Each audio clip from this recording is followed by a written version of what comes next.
Cardenal Cisneros.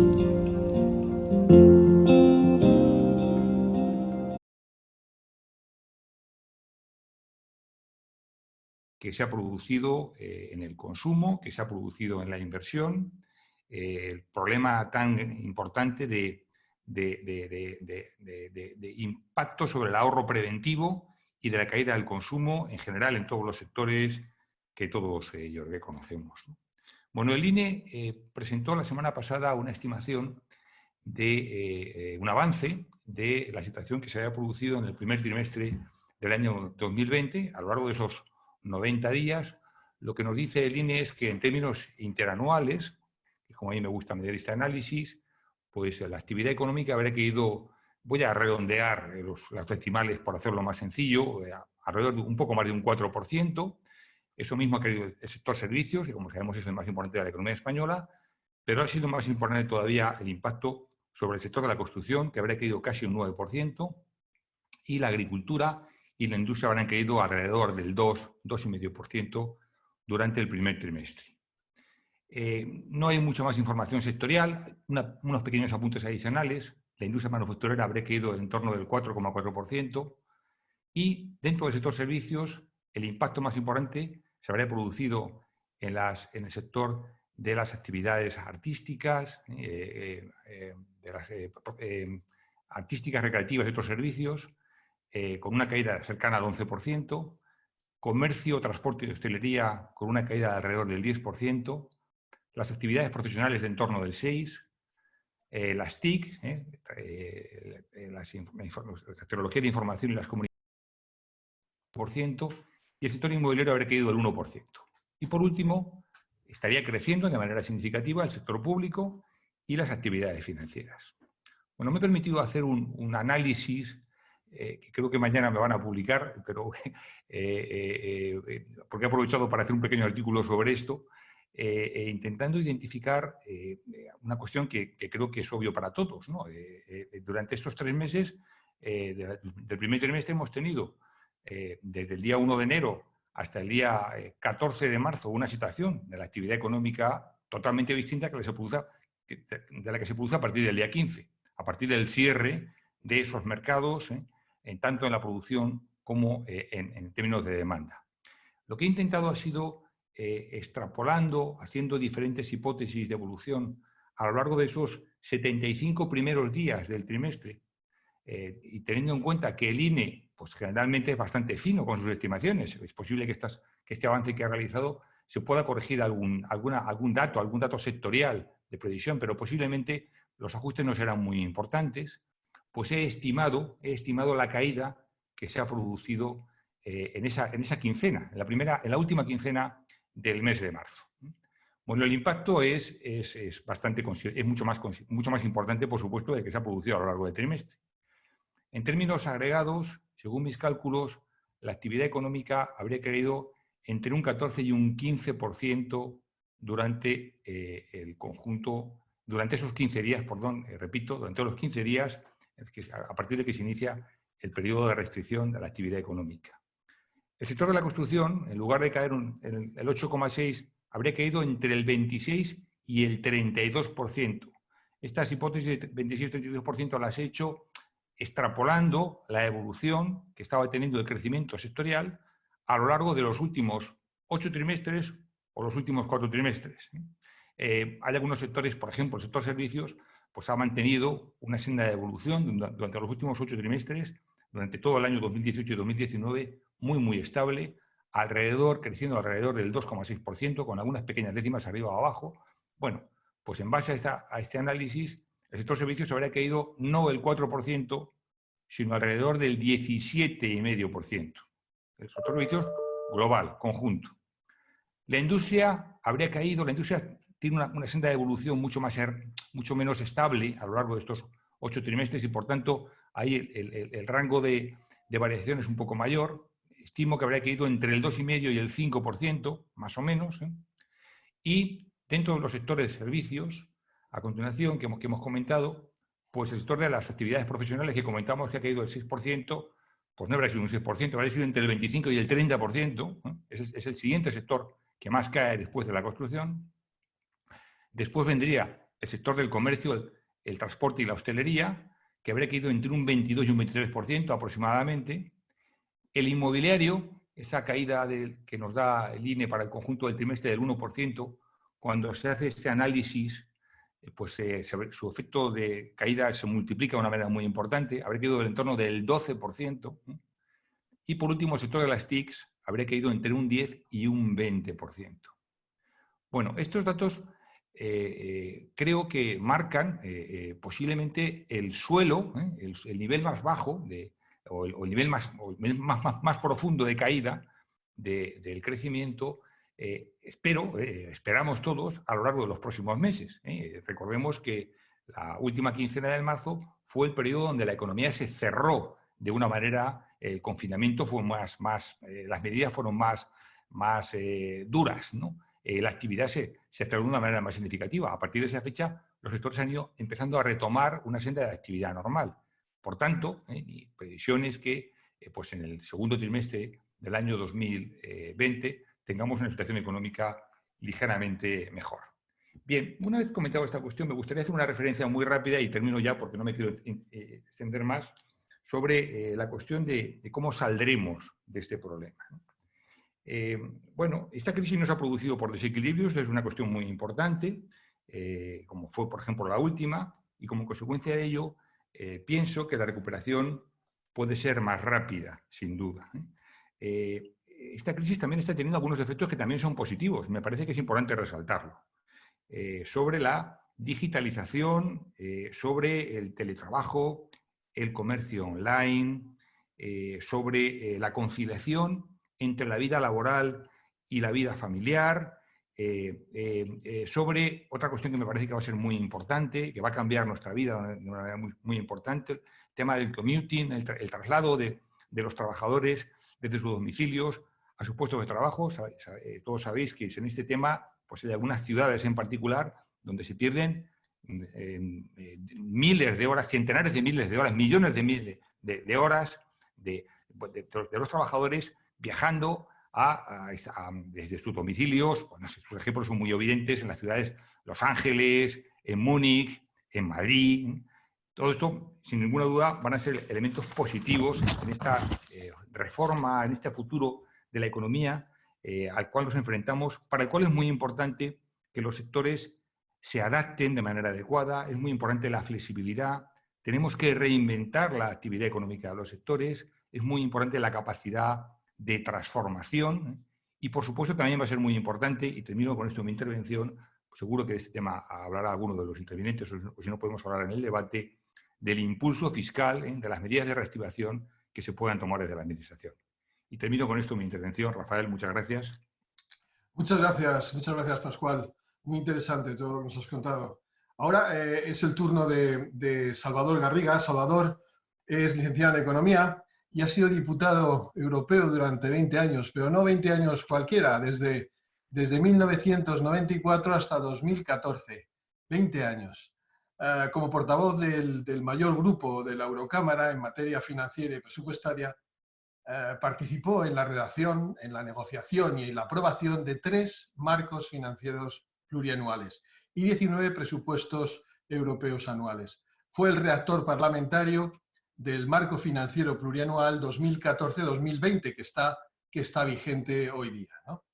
A lo largo de esos años europeos participó en la redacción también, en la negociación y en la aprobación de numerosos instrumentos financieros comunitarios, el sistema europeo de bancos centrales, la puesta en marcha de la Unión Económica y Monetaria, la entrada en vigor del euro, el mecanismo europeo de rescate, el mecanismo de supervisión multilateral, en fin, todo ello coordinando a diputados europeos de 28 Estados miembros, incluyendo, por supuesto, británicos, alemanes e incluso holandeses, por lo que tiene un especial conocimiento, digámoslo así, sobre la manera que tienen nuestros socios del norte de entender la solidaridad, los compromisos financieros y los límites a la ampliación de competencias europeas en materia presupuestaria y fiscal.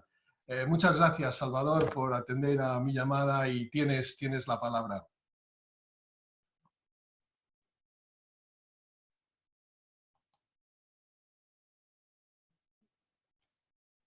Salvador, no se te oye, tienes que darle al micro o a la barra espaciadora.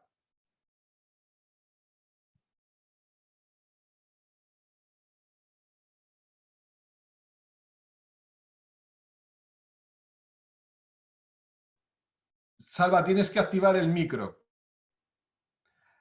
Se activa dándole a la barra espaciadora también. Ya está. Perfecto.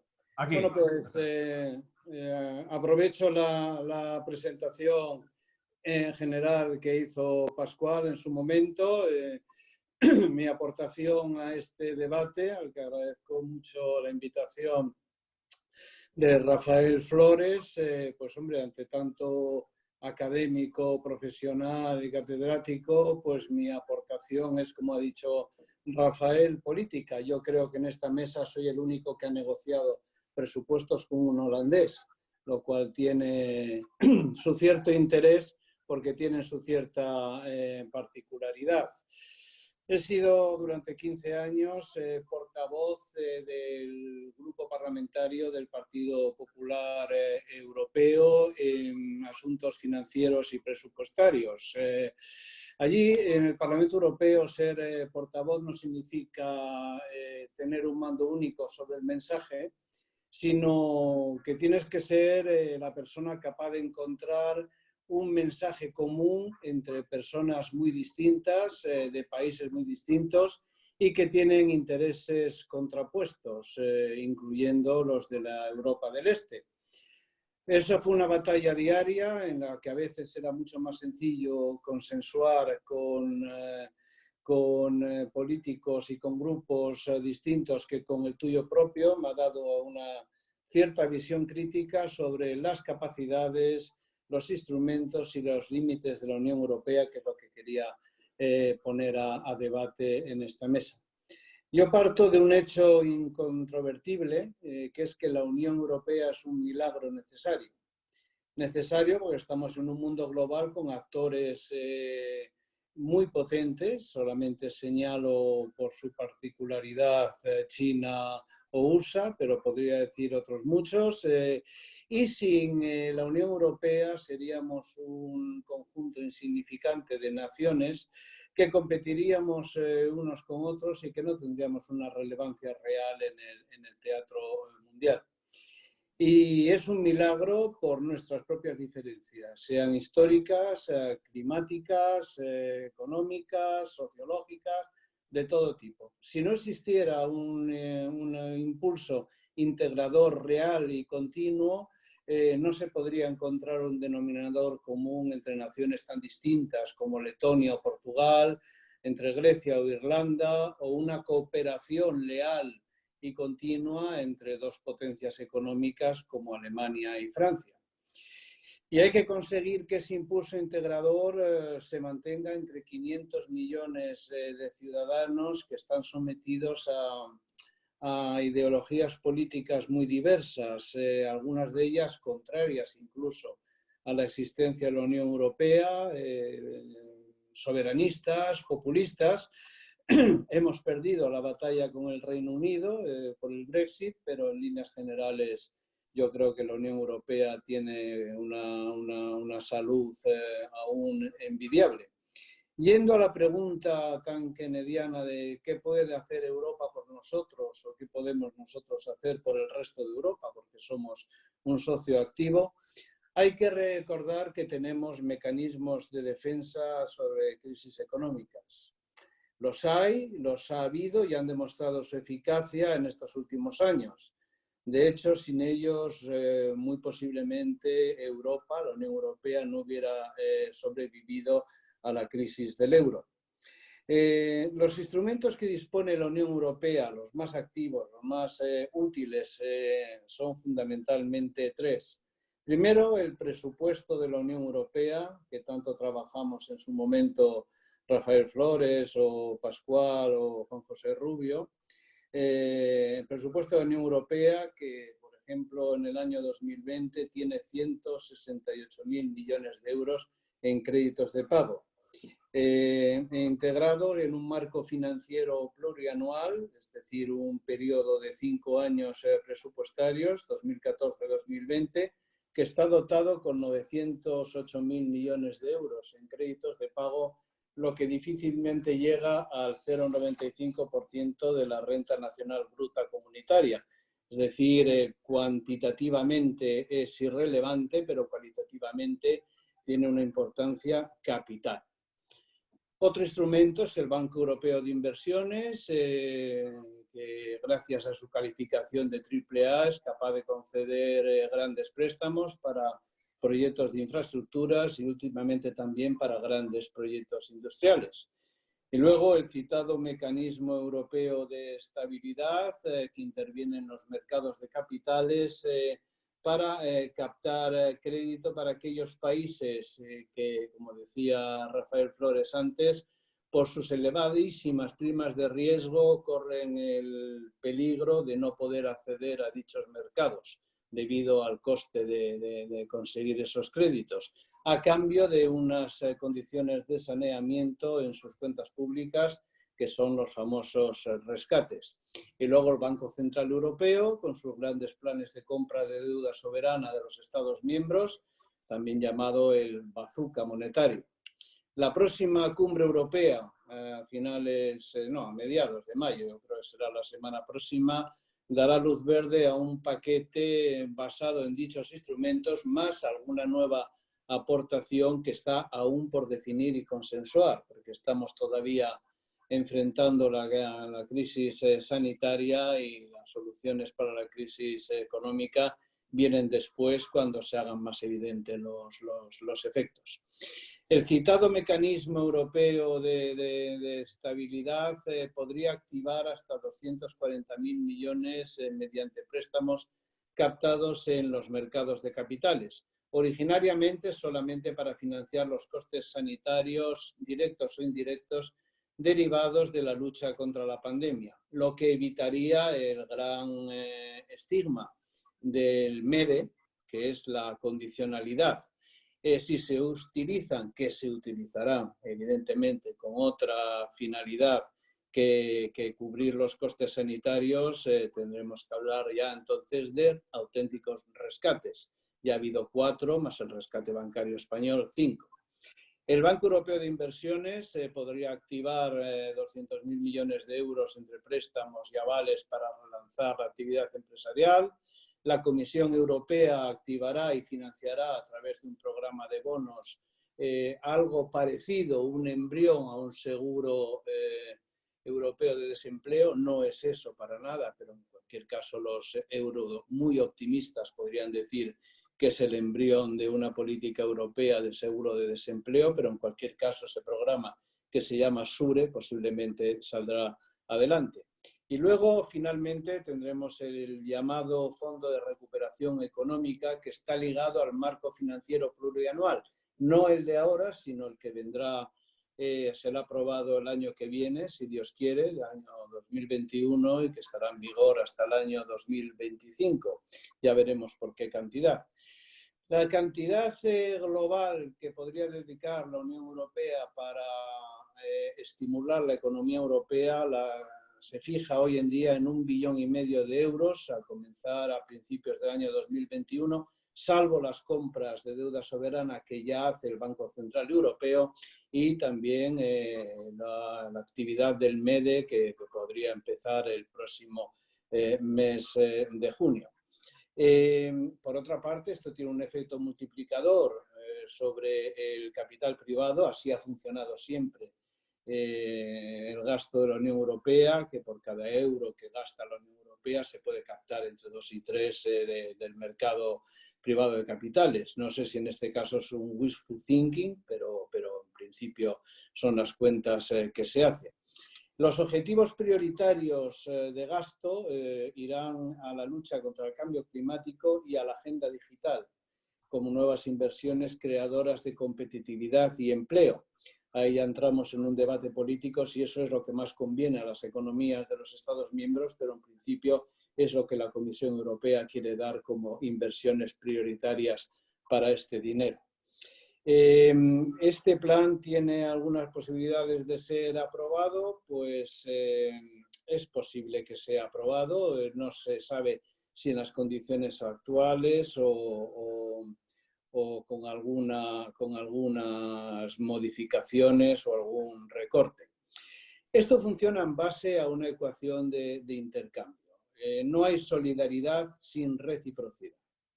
Solo entendiendo esta manera de pensar se puede llegar a acuerdos con los países del norte, el Club de la Austeridad, los contribuyentes netos, como se le quiera llamar a ese conjunto de países que son el arco norte de la Unión Europea y que son tradicionalmente más remisos a utilizar, a comprometer más recursos públicos en el presupuesto comunitario.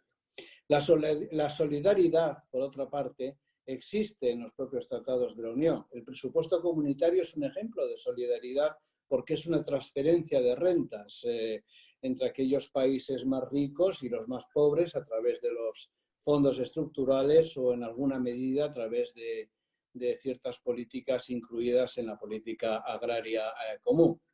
La solidaridad es consustancial también, por ejemplo, al mecanismo europeo de estabilidad, que aunque tiene la prensa negativa de los rescates, al mismo tiempo lo que está suponiendo es que los estados más ricos aceptan un riesgo de solvencia, es decir, ponen su solvencia en los mercados de capitales internacionales para conseguir capital, préstamos que luego serán dados a los países con más necesidades puntuales.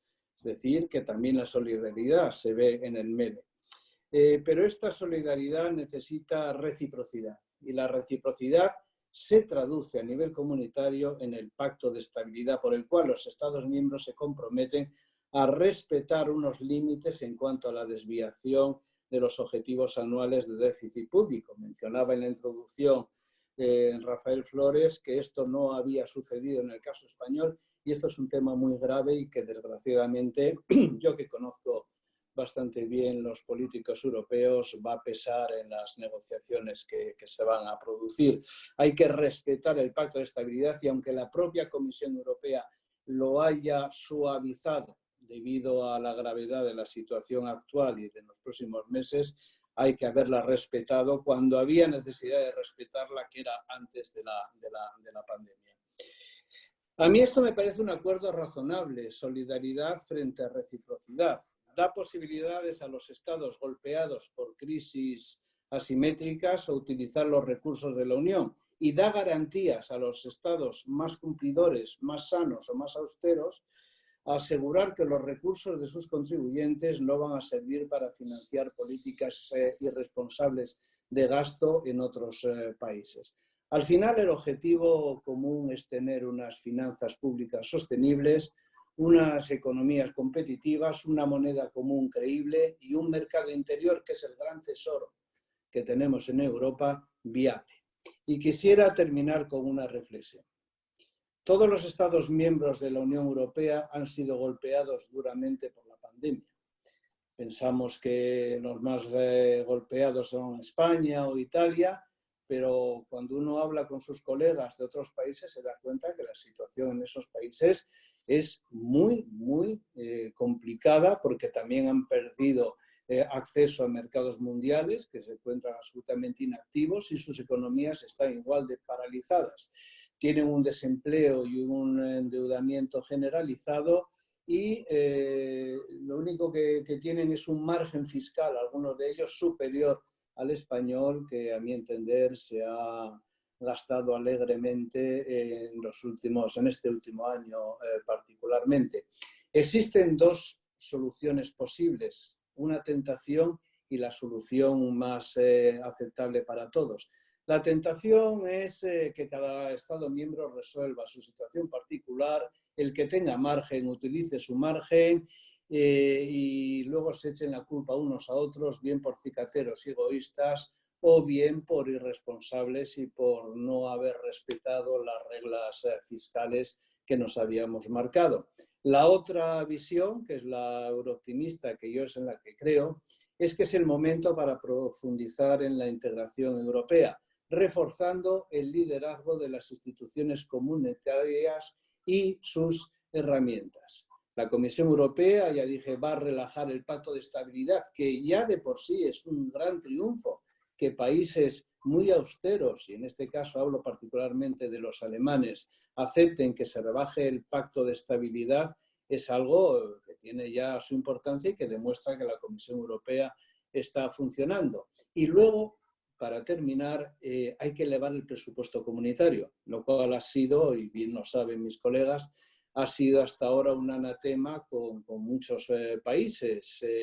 Solamente si no hubiera existido la pandemia, la salida del Reino Unido del presupuesto comunitario hubiera supuesto que el Reino Unido aportaba un 11% del presupuesto comunitario, supondría que España tendría que poner un 17% más en el presupuesto comunitario para 27 Estados miembros.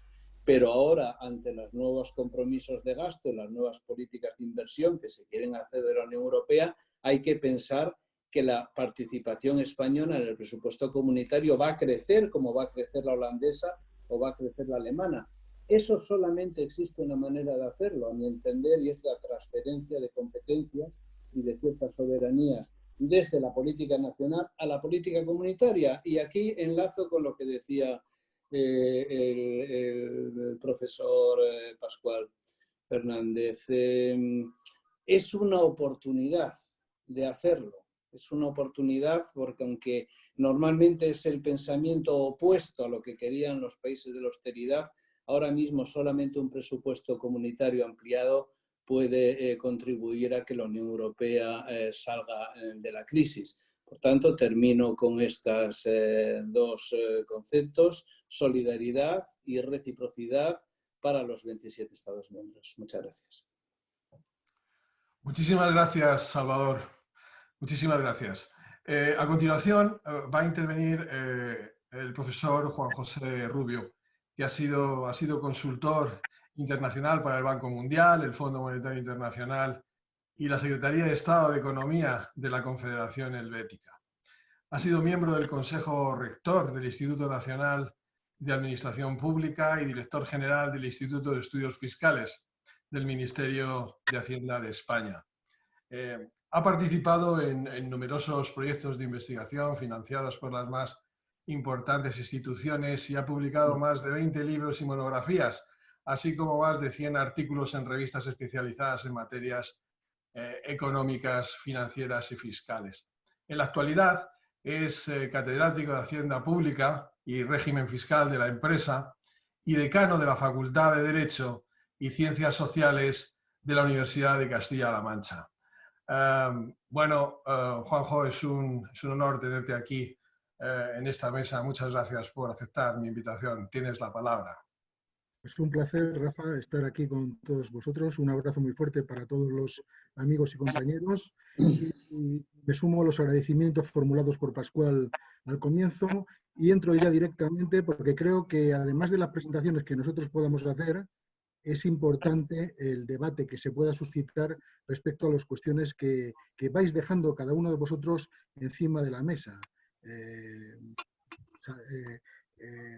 La realidad es que la problemática que se suscita en este momento es tan amplia, tan compleja, que nos va a llevar pues, una serie de debates importantes respecto a los diferentes elementos que hay que tratar.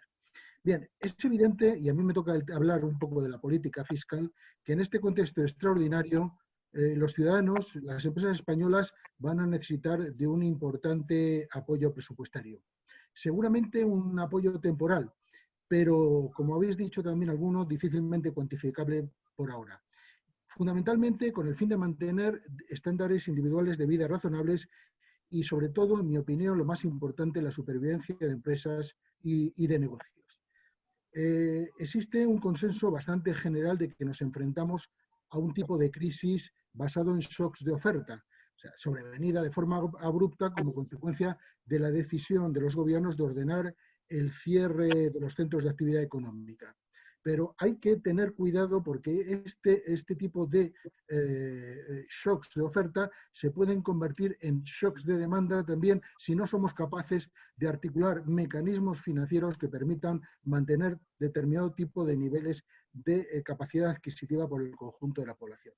En cualquier caso, en este contexto, creo que las empresas han sido prudentes, han adoptado una actitud defensiva consistente en medidas tendentes a la reducción de costes, al aplazamiento de pagos y recortes de inversiones. En definitiva, se trataría en última instancia de evitar la destrucción del stock de capital eficiente y que podría no estar disponible en el momento de recuperación. No debemos olvidar que las empresas son las que van a garantizar una recuperación del nivel de producción, de rentas y de empleo y, por lo tanto, un mantenimiento de los niveles de recaudación fiscal a medio plazo. Por ello, en mi opinión, no es el momento de medidas que contribuyan a dotar de rigidez al mercado laboral, que puedan aumentar los costes transaccionales en los mercados, que penalicen la atracción de capitales, en definitiva, que puedan lastrar la productividad y competitividad de las empresas como las que se están formulando desde el gobierno en una fase previa a la entrada en la crisis. Bien, en este contexto, las administraciones públicas tienen un papel determinante para sustituir al sector privado de forma temporal, pero evidentemente gastando con criterio y proporcionando financiación suficiente. Se trataría, en definitiva, de desarrollar un programa ambicioso y dimensionado de expansión monetaria y fiscal.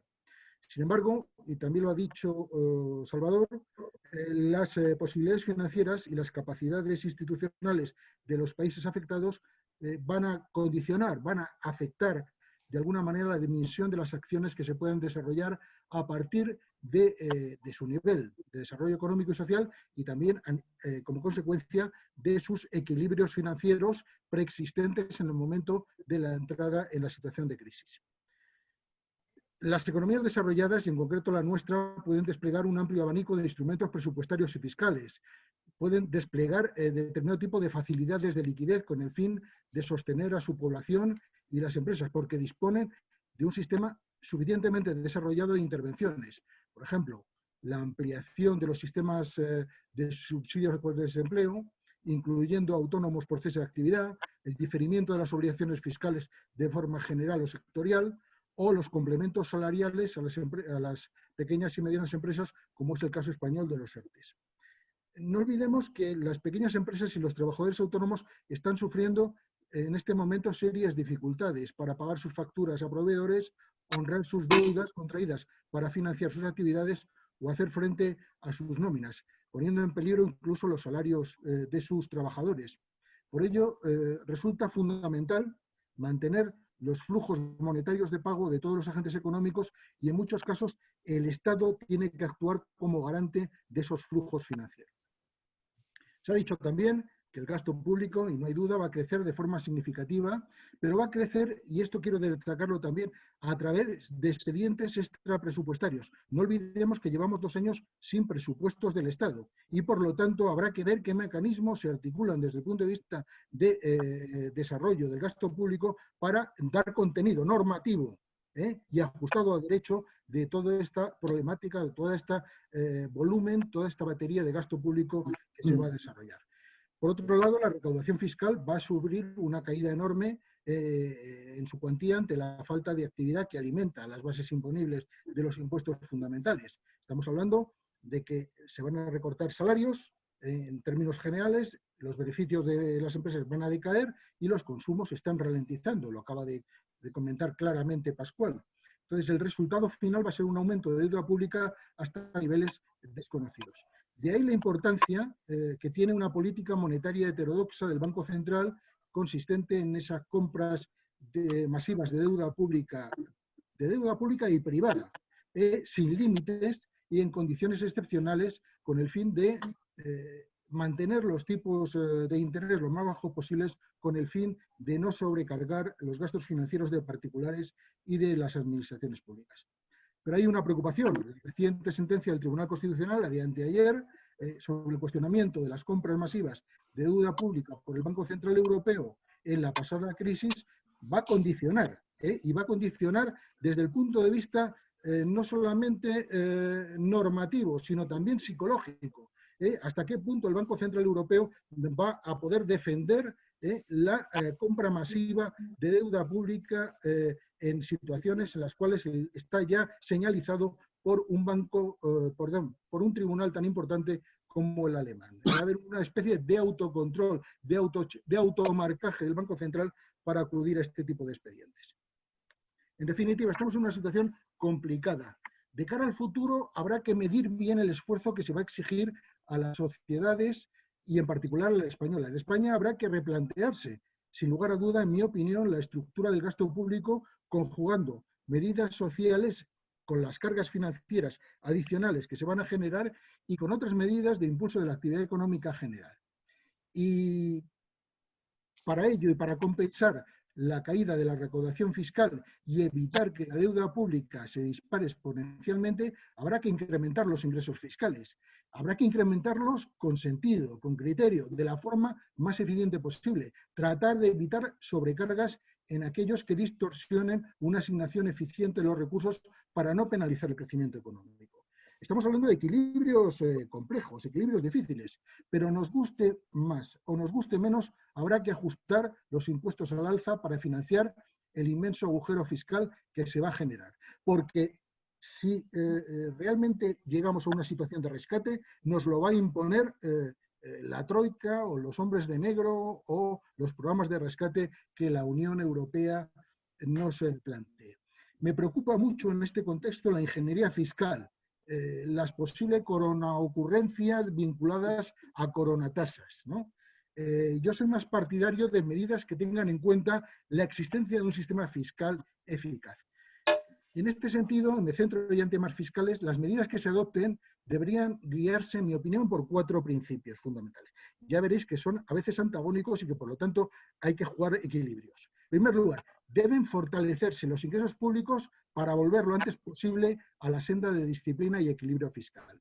No deben, en lo posible, perjudicar la recuperación económica, que al final, en mi opinión, es el objetivo último, en tanto en cuanto van a ser las empresas y los agentes económicos los que nos van a sacar de la crisis. Pero no hay que perder de vista, como tercer principio, la equidad fiscal. La propia crisis, por su propia naturaleza, es una crisis regresiva, por lo que es importante evitar que la salida también lo sea. Y por último, deben distinguirse, y esto es fundamental, de forma nítida, las medidas fiscales, que son transitorias, de aquellas que deberían ser permanentes. Como os decía antes, podéis ver que es un difícil equilibrio entre fundamentos o principios fiscales, pero de cuya consecución depende una salida ordenada, equitativa y rápida de la situación excepcional. Y en este sentido, fijaros bien, en mi opinión, es más útil, más eficaz y más previsible desde el punto de vista de la perspectiva recaudatoria repartir el esfuerzo fiscal que nos van a exigir entre las principales figuras tributarias. Esto de los impuestos, tasas Tobin, tasas medioambientales, etcétera, no, son el chocolate del lodo. Lo que tenemos que hacer es apoyarnos en las grandes figuras tributarias. Por ejemplo, pues una tarifa complementaria del IRPF, como ya ocurrió en el 2012, o una elevación del tipo efectivo del impuesto sobre sociedades a través de una revisión de beneficios fiscales, o un aumento temporal del impuesto sobre el valor añadido, 21 al 23%, como ya le impusieron a Portugal en su momento cuando tuvo que ir al rescate en la anterior crisis financiera. Podrían ser opciones fiscales de carácter general que nos permitiesen reequilibrar los desajustes fiscales en una situación a corto plazo para volver a la senda de una situación fiscal beneficiosa desde el punto de vista del crecimiento económico. Por eso decía antes que la distinción entre medidas que son transitorias y permanentes debería ser muy importante. Voy acabando. El relacionamiento económico va a ser complicado y exigente. La coordinación internacional debe fortalecer la efectividad de las actuaciones, aunque van a existir diferentes formas de abordar este tipo de acciones entre países en función de su capacidad financiera. Y España, como hemos dicho, no tiene ese margen de maniobra presupuestaria para abordar de forma sana este proceso. Por eso se nos va a exigir un esfuerzo adicional de carácter fiscal importante. Para hacer frente a esta salida en Europa, los países mediterráneos, entre los que se encuentra España, hemos venido defendiendo la mutualización de la deuda pública para financiar esos gastos excepcionales, los coronabonos famosos. Alemania y Holanda insisten en que no van a aceptar ningún tipo de coronabonos. España pretende sortear este problema proponiendo un gran fondo que puede estar vinculado al presupuesto de la Unión Europea. Una idea parecida a esta es la que está defendiendo Francia y que podría ser aceptada, y entiendo yo, por Alemania, porque no implicaría modificaciones legales que supongan complejas votaciones en el Parlamento alemán o posibles recursos ante el Tribunal Constitucional del país. Algún mecanismo, y aquí, Salvador, luego hablaremos de ello, algún mecanismo de transferencia a coste cero, como las que se incorporan en los marcos de apoyo comunitario, deberían ser considerados en un momento en que se está discutiendo su aplicación, teniendo en cuenta que a lo mejor hay que redefinir los objetivos del nuevo marco de apoyo comunitario. En todo caso, y ya acabo, o se adopta una solución estable, razonable y equilibrada entre las propuestas formuladas por los países más impactados por la pandemia y las restricciones impuestas por los países menos proclives a mutualizar los riesgos de esta situación, Europa va a salir muy herida como proyecto de esta crisis. Yo no soy tan optimista como Salvador. Habría en su caso que añadir una víctima más a la cuenta del coronavirus. Sería la viabilidad de Europa como proyecto económico y social y solidario de los europeos. Y como tú has dicho, nos adentraríamos en un territorio desconocido en tanto en cuanto, además de la insignificancia a nivel global, entraríamos en un territorio de egoísmo, rencillas nacionales que nuestra generación ha desconocido desde el momento en que España entró en la Unión Europea. Por mi parte nada más y estoy a vuestra disposición para el debate que se pueda suscitar posteriormente. Muchas gracias, Rafa. Muchas gracias, Juanjo, muchas gracias. A continuación intervendrá el profesor don Francisco Cabrillo, que es catedrático de Economía Aplicada de la Universidad Complutense, fue presidente del Consejo Económico y Social de la Comunidad de Madrid, autor de una amplia obra de investigación científica centrada fundamentalmente en el análisis económico del derecho y las instituciones, la economía de la familia y la historia de las doctrinas económicas. Ha sido también director de nuestro querido centro Cardenal Cisneros y siempre encuentra un hueco en su apretada agenda para colaborar con nosotros cada vez que se lo pedimos. Muchísimas gracias por venir, Paco. Tienes la palabra. Muchas gracias, Rafael. Estoy muy contento de estar aquí, aunque esté en mi casa, de estar con todos vosotros, estar con colegas y amigos en esta mesa y estar delante, según veo en mi pantalla, de 72 participantes, que no es un número despreciable para nada. Bien, lo que yo voy a hablar es sobre un tema que considero ya está surgiendo, pero va a surgir con mucha más fuerza con motivo de esta crisis, que es el tema del mercado del trabajo y la desigualdad en la distribución de la renta. Ese tema lo tenemos aquí. Se va a hablar, les aseguro a ustedes que se va a hablar mucho en los próximos meses, puede convertirse en un tema repetitivo y tenemos que enfocarlo con una cierta objetividad para saber qué es lo que está pasando. He preparado en mi breve presentación 4 ideas, básicamente, algunas muy simples, otras menos simples, que les voy a ir a ustedes exponiendo para plantear después incluso cuestiones que podamos debatir. Bueno, la primera es básica. La crisis va a influir de manera muy significativa en el nivel de empleo, en el nivel de paro. Todo el mundo lo sabe, no hay que ser ningún genio para decir esto. Menos se dice lo que va a ocurrir con los salarios. Rafael Flores lo dijo al principio, pero de esto se habla menos. Es decir, con una caída del PIB como la que vamos a tener y un aumento del paro, va a ser muy difícil mantener los salarios en el sector privado, desde luego, y el sector público pues debería probablemente empezar a plantearse qué va a pasar con los salarios de los funcionarios si realmente se pueden mantener. Lo veo complicado. El segundo punto que quiero indicar es que España ha entrado en esta crisis con una situación muy desfavorable en diversos campos, pero entre ellos el mercado de trabajo. Muy pocas cifras, pero muy representativas. Estos años anteriores a la crisis, en buena parte del mundo han sido años excepcionalmente buenos para el mercado de trabajo. Piensen ustedes que el año pasado todavía estábamos en países como Estados Unidos, Alemania, con tasas de paro por debajo del 4%. Otros países estaban en Gran Bretaña, Holanda, en torno a esas cifras, unas décimas arriba, unas décimas abajo. Históricamente estas cifras son extraordinariamente bajas. Piensen ustedes que cuando los países se recuperan de la anterior crisis de 2007-2008, estos países que estoy mencionando no solo reducen la tasa de paro, sino que van a tasas inferiores a las que tenían antes de 2007. Bien, frente a esto, la situación española es peor en varios sentidos. En primer lugar, nosotros no tenemos el 4%, tenemos el 14%.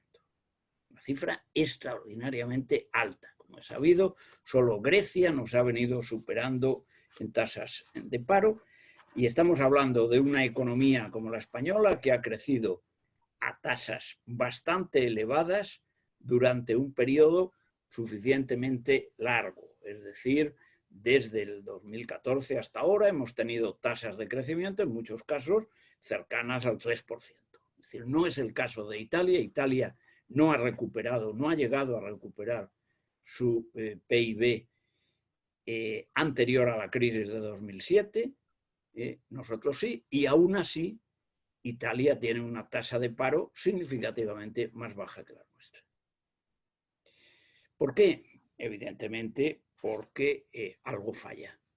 Nuestro mercado de trabajo funciona muy mal y funciona mal en épocas de crecimiento económico y en épocas de recesión económica. Siempre estamos por encima de los datos de otros países. Pero antes me refería a los países que en 2019 tenían tasas de paro significativamente más bajas que antes de la crisis, pero fíjense que en España llegamos a bajar la tasa de paro antes de la crisis en torno a cifras del 8 o 9%, que para nosotros son buenas porque tenemos una trayectoria muy mala en este sentido, pero después, insisto, después de recuperar el PIB y después de tener una serie de años de crecimiento, estábamos en el 14%, cifra que naturalmente se va a disparar ahora. Y este es un punto que hay que tener en cuenta. El tercer tema que iba a tocar es lo que he llamado la preocupación por la desigualdad. Aquí podríamos discutir la tarde entera sobre la cuestión verdaderamente importante para la gente. Es decir, para la gente, ¿qué es importante? Tener un determinado nivel de vida o que la tasa de desigualdad sea más baja. No voy a entrar en este asunto, pero lo que es evidente es que mucha gente, razón no sin ella, considera que el problema de la desigualdad es relevante. Por otra parte, se exageran las cifras de desigualdad en España. España es presentada como uno de los países más desiguales de Europa, lo cual no es verdad. No es verdad. Y como luego veremos, si algo está correlacionado con el aumento de la desigualdad en España, es la tasa de paro. Pero incluso si observamos desigualdad no de rentas, sino de riqueza, es decir, de activos en manos de las familias, la situación de España mejora aún más, principalmente por el gran número de españoles que son propietarios de viviendas, muy superior al que existe en otros países. Dicho esto, no cabe duda que la desigualdad creció por encima, como digo, de las cifras anteriores a partir del 2008. El estudio que hizo Rafael Domènech en el Banco de Bilbao atribuía aproximadamente el 80% del aumento de la desigualdad, del crecimiento del coeficiente de Gini sobre desigualdad, al aumento del paro. Por tanto, creo que no se puede discutir que hay una correlación muy estrecha, sobre todo en este país, entre tasa de paro y nivel de desigualdad. Bien, ¿qué se intenta hacer con esto? Pues intenta hacer una determinada política económica que la literatura económica más reciente ve con muchísimo escepticismo. En los últimos años hay una literatura desarrollada sobre todo en torno al Banco Mundial sobre cuáles son los efectos sobre desigualdad de medidas dirigidas a reducir la desigualdad. Hay estudios, al menos sobre dos variables que nos afectan a nosotros mucho. El primero, las indemnizaciones por despido.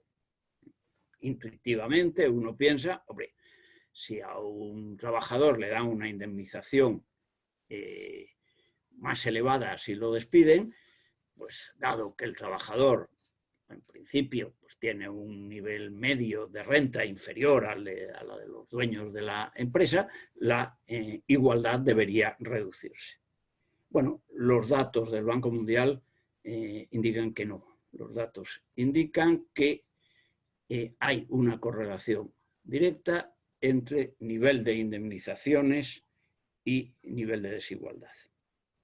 El tema del salario mínimo es algo más complejo, pero el resultado, los datos del Banco Mundial lo que indican es que, excepto en niveles salariales muy bajos, donde el salario mínimo puede reducir la desigualdad, a partir de un determinado nivel que variaría según los países, un aumento del salario mínimo tiende a incrementar la desigualdad. ¿Por qué? Bueno, la respuesta la hemos tenido antes, porque las indemnizaciones por despido y el salario mínimo generan más paro.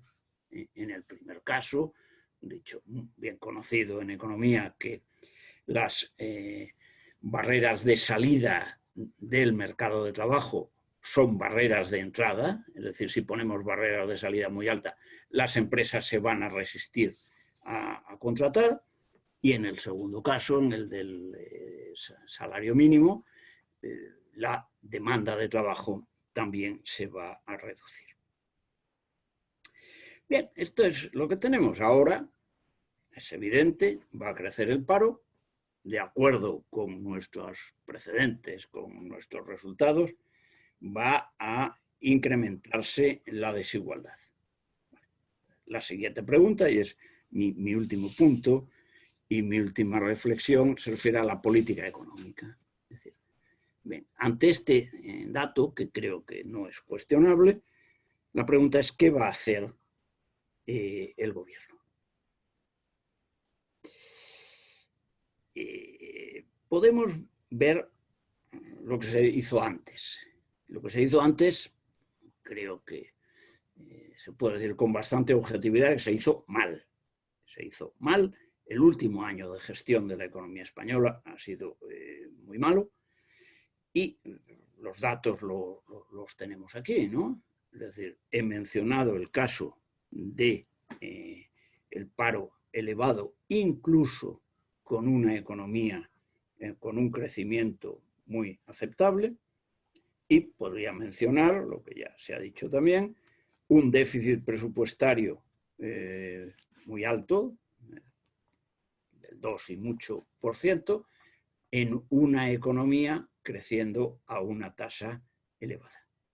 Es decir, como se ha dicho tantas veces, esto no es muy original, pues se han desaprovechado la ocasión de ese periodo de cambio que empezó en 2014, y si lo hubiéramos aprovechado, por se habla de Alemania. Bueno, si hubiéramos reducido la deuda pública como Alemania, o hubiéramos tenido varios años seguidos de superávit presupuestario como tiene Alemania, tendríamos ahora una capacidad de reacción, o el sector público tendría una capacidad de reacción que nosotros no tenemos, claramente. ¿Qué podemos esperar del mercado de trabajo? Vamos a ver.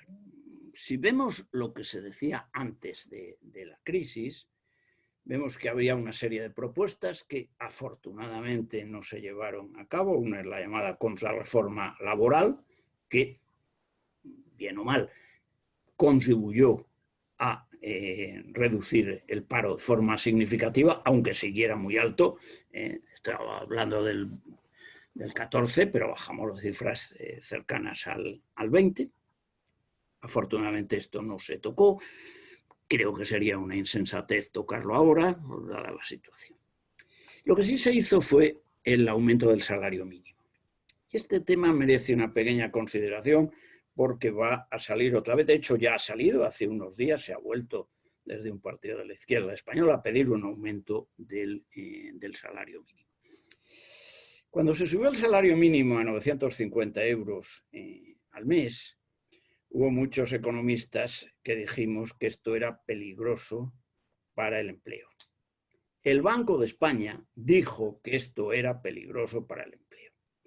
Y el Banco de España sufrió todo tipo de ataques. Desde el propio gobierno se dijo que el Banco de España, y cito literalmente, debería pedir perdón a la sociedad española por haber dicho que esto era malo para el empleo.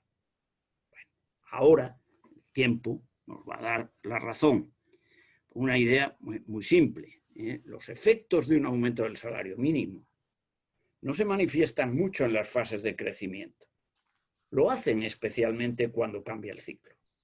Y ahora que ha cambiado el ciclo, nos vamos a encontrar con ese salario mínimo que va a hacer difícil o más difícil contratar a personas de baja cualificación profesional. Les doy un dato. Bueno, salario mínimo 950 euros. Bueno, hagan ustedes la cuenta de la vieja. La cuenta de la vieja me dice que un salario de 950 euros mínimo le cuesta a una empresa, en coste de empresa, más de 1.400 euros mensuales. Les doy la cuenta de la vieja, que es muy fácil. Multipliquen 950 por 14, pagas más 2 extras. Multiplíquenlo por 1,30 por cargas de seguridad social y divídanlo por 12 y les sale esa cifra. Les sale cifras de 1.400 y pico euros. Claro, en una situación como la que tenemos ahora, con las empresas con el agua al cuello, sobre todo muchas empresas de servicios, pues van a tener aquí un problema serio. Y además, el problema de los salarios mínimos es muy difícil volver atrás. Una vez que se ha llegado a esa cifra, nadie se plantea decir, bueno, como la cosa está muy mal, vamos a reducirlo. No, lo único que se plantea es dejarlo igual o subirlo. Bueno, ¿cuál es el peligro que veo? Vamos a ver, creo que debemos reconocer que nos vamos a empobrecer. Al empobrecerse todo el mundo se va a empobrecer. Como decía antes, los salarios, nos guste o no, van a tener que bajar. ¿Y dónde veo el peligro? Que se adopten determinadas políticas económicas poco sensatas para intentar evitar esto. Por ejemplo, sube el paro. Vale, ¿qué se puede hacer? No, cuando sube el paro hay que proteger más a los trabajadores y hay que dar más seguro de paro y hay que prohibir el despido, que es la última, la genialidad más brillante. No se puede despedir. Y el salario es bajo porque se ha quedado mucha gente en el paro, entonces en una familia trabajaban 2, ahora solo trabaja 1, y ya tiene usted que subirle el sueldo a esa persona, pues si no, no da para la familia. ¿Vale? Pero el problema es que si se van aplicando estas normas, que vamos a tener 2 efectos: paro y economía sumergida, tema del que no se ha hablado mucho, pero Desde luego, si surge este tipo de ayuda, la economía sumergida va a proliferar porque la gente va a intentar estar simultáneamente cobrando la prestación que sea y trabajando en economía sumergida si son incompatibles. ¿Esto qué nos puede llevar? A un círculo vicioso muy peligroso. Gastamos más en protección, generamos más paro, tenemos que gastar más en protección y todo esto con unas finanzas públicas no especialmente bollantes en estos momentos. Y ahí es donde veo yo el peligro. Bueno, pues muchísimas gracias. La verdad es que estoy deprimiendo porque, bueno, aunque lo avanzaba, pero fijaos, lo que llevamos hasta ahora es brutal caída en todos los sectores de actividad. Vamos a tener que ser rescatados, pero tenemos que dar contrapartidas, es decir, nos van a pedir austeridad. Juanjo nos dice que van a aumentar los impuestos, sin duda, y Francisco Cabrillo, más paro y más desigualdad. En fin, Jaime, Jaime Requeijo, que es quien viene a continuación. Vamos a ver si Jaime da una visión más positiva. Bueno, el profesor Jaime Requeijo es doctor en Ciencias Económicas y licenciado en Derecho. Es catedrático de Economía Aplicada de la UNED y el IEB, técnico comercial y economista del Estado. Ha desempeñado, entre otros puestos, los de director de Política Arancelaria e Importación del Ministerio de Comercio, es consejero delegado de la Caja Postal de Ahorros, consejero del Banco Zaragozano y consejero del Banco de España. Es especialista en economía internacional y economía española. Ha publicado, he perdido la cuenta, 7, 8 libros y más de 70 artículos en revistas especializadas. Actualmente dirige la revista Economistas del Colegio de Economistas de Madrid y es el director académico del grado de NADE del IEB. Uno de los maestros que he tenido a lo largo de mi vida profesional y sin duda uno de los más queridos y admirados. Jaime, cuando quieras, muchas gracias por aceptar la invitación. Muchas gracias por la presentación. Espero que se me oiga bien.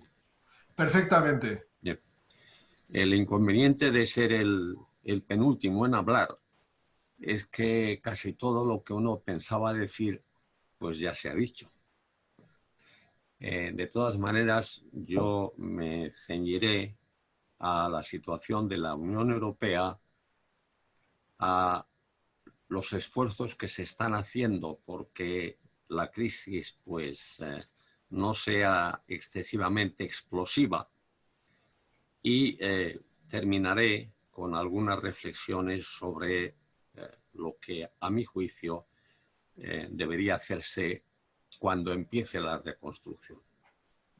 Todos somos conscientes, de todas maneras, y esto ya se ha dicho anteriormente, de que aquí hay un elemento clave que es la duración de la pandemia y, por lo tanto, un punto de partida que es el momento en que de verdad se haya encontrado la vacuna o el antivirus, en el momento en que se pueda ya empezar una vida normal. La Comisión Europea ha publicado hace muy poco sus perspectivas de la primavera del año 2020 y de lo que puede sucederle a la economía europea. Para el conjunto de la economía europea y para el año 2020 considera que la caída será del 7,7%, pero que esa caída en parte se recuperará el año próximo porque habrá un ascenso, es decir, un crecimiento del 7,5%. Como se ve, la Comisión Europea cree en la V. El país o de los países peor parados es España, porque se entiende que, o entiende la Comisión, que la caída superará el 9%, que el nivel de desempleo se situará en el 18%, que el déficit público se situará en el 10% y que la deuda pública ascenderá al 116% del Producto Interior Bruto. Puede que esto sea así y puede que no sea así, porque predecir en esta situación es un tanto difícil. Lo único que sabemos en parte son las cifras publicadas por Eurostat para el primer trimestre del año en curso, donde pone de manifiesto que hay una caída del 3,5% en la Unión Europea y del 3,8% en el caso de la eurozona. Y la cifra que nos ha facilitado el Instituto Nacional de Estadística de lo que ha sucedido en el primer trimestre del año, que ha sido una caída del 5,2%. Estos son pues los datos de partida, pero en realidad puede ocurrir que las perspectivas sean peores o que en parte pues se logre contener los efectos más negativos del virus. Lo que están haciendo las instituciones de la Unión Europea es precisamente ver cómo pueden ayudar a que la situación mejore de alguna forma. En primer lugar, el Banco Central Europeo ya dijo que dedicaría 750.000 millones a la compra de deuda pública y además de deuda corporativa. Esa situación, que lo que busca precisamente es que la liquidez sea abundante y que no se produzcan alteraciones en los mercados secundarios, en este momento está en fase de debate, porque como ya ha dicho uno de los participantes anteriores, el Tribunal Constitucional de Alemania pues niega que el Banco Central Europeo pueda dedicarse a esa operación de compra de deuda. Hay una serie de matices en los que yo no voy a entrar, porque al final lo que dice lo que dice el Tribunal Constitucional es que una cosa es la política monetaria y otra cosa es la política económica. Que si bien la política monetaria le corresponde al Banco Central Europeo, la política económica no le corresponde, lo cual por lo menos a mí me ha dejado bastante contrito, porque yo creía que la política monetaria era una parte de la política económica. Bueno, esto está pendiente de una serie de aclaraciones que debe efectuar la Comisión Europea. Pero si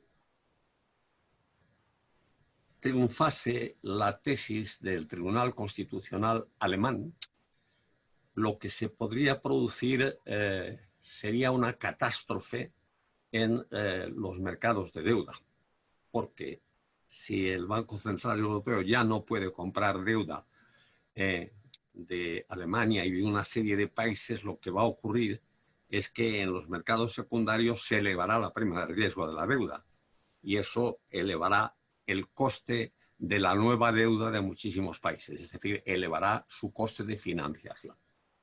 Esperemos que la situación se aclare y que efectivamente se pueda llegar a esa ayuda procedente del Banco Central Europeo. El propio Banco Central, realmente en las subastas de dinero, pues está aplicando un ligero interés negativo del menos 0,5%. Y por otra parte está cobrando el 0,5% a los depósitos que la banca efectúa en el Banco Central Europeo.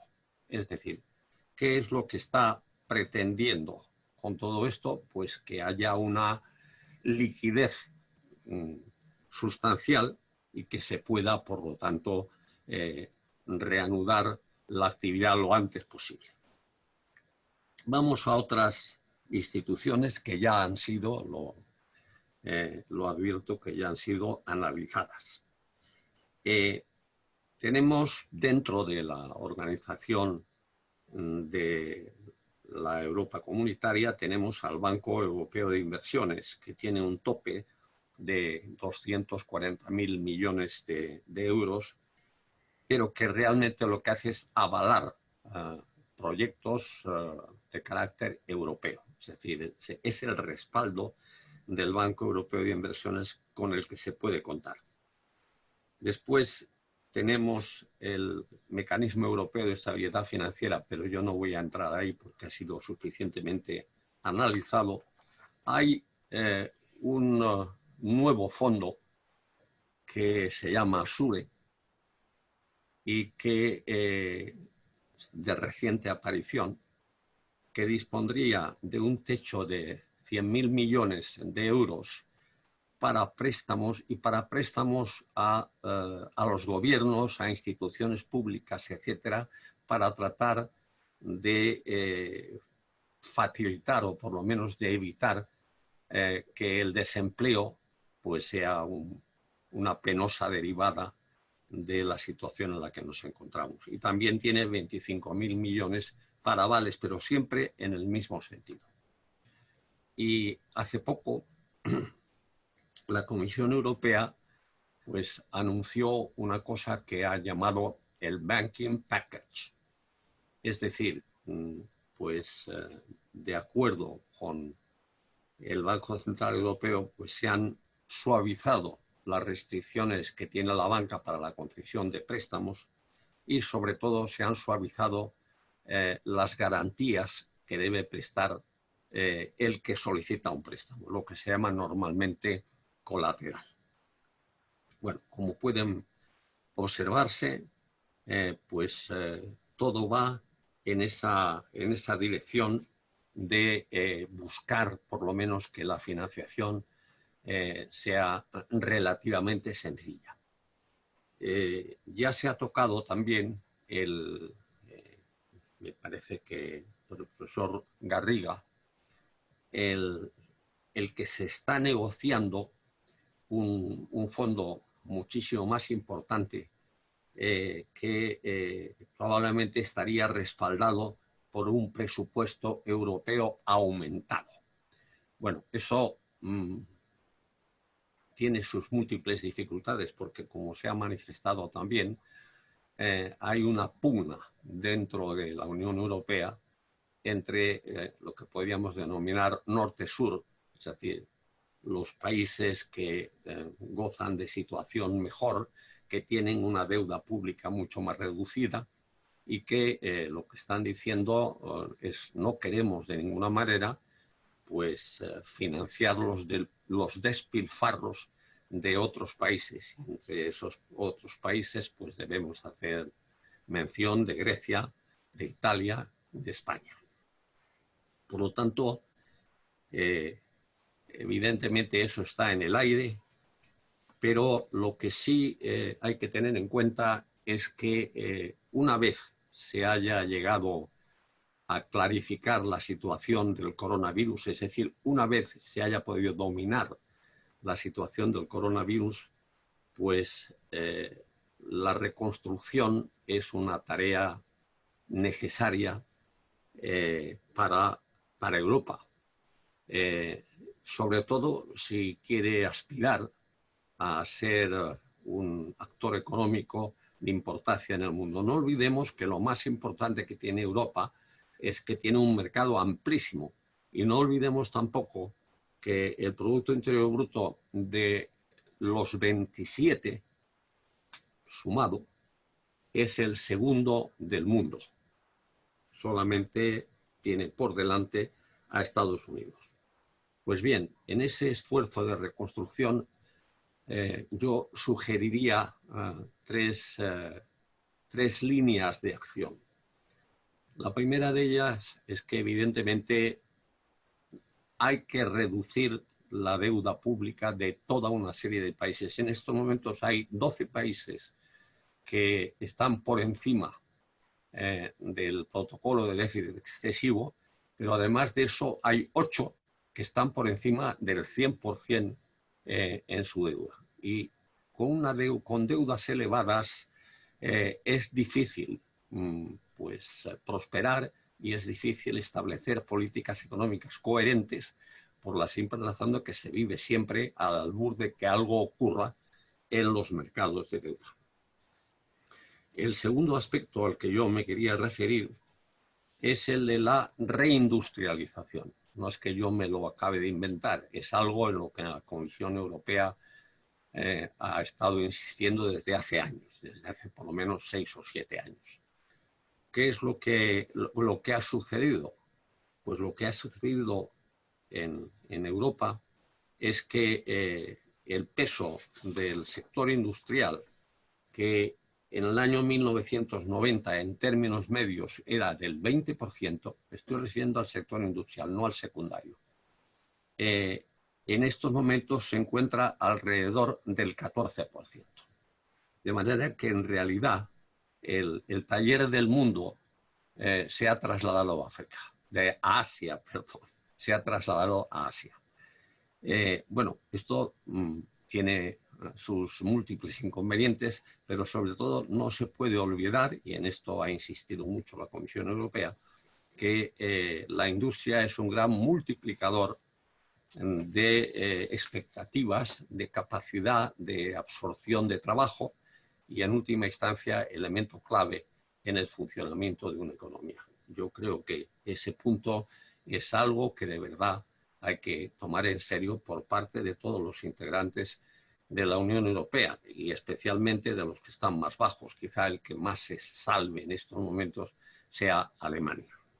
Y finalmente, un tema que a mí me preocupa, que es que nos hemos dado cuenta de que la distancia sí cuenta y sí es peligrosa.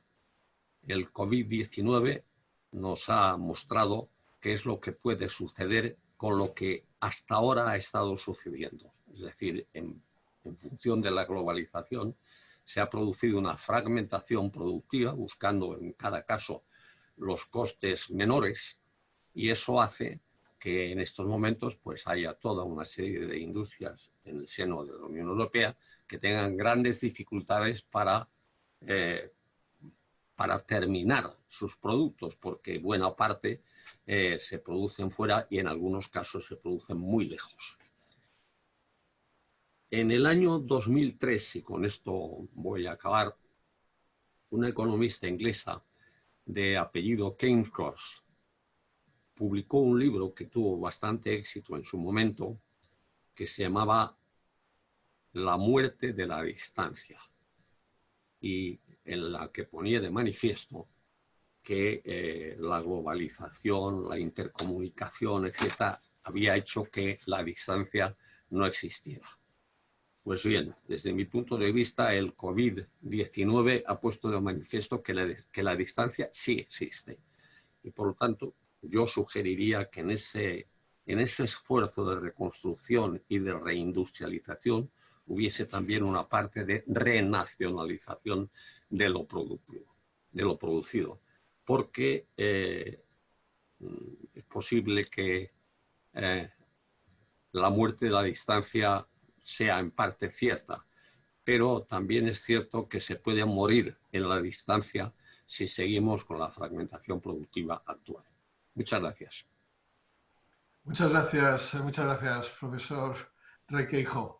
Bueno, acabamos esta mesa con un plato fuerte, el profesor don Juan Velarde, decano de los economistas españoles.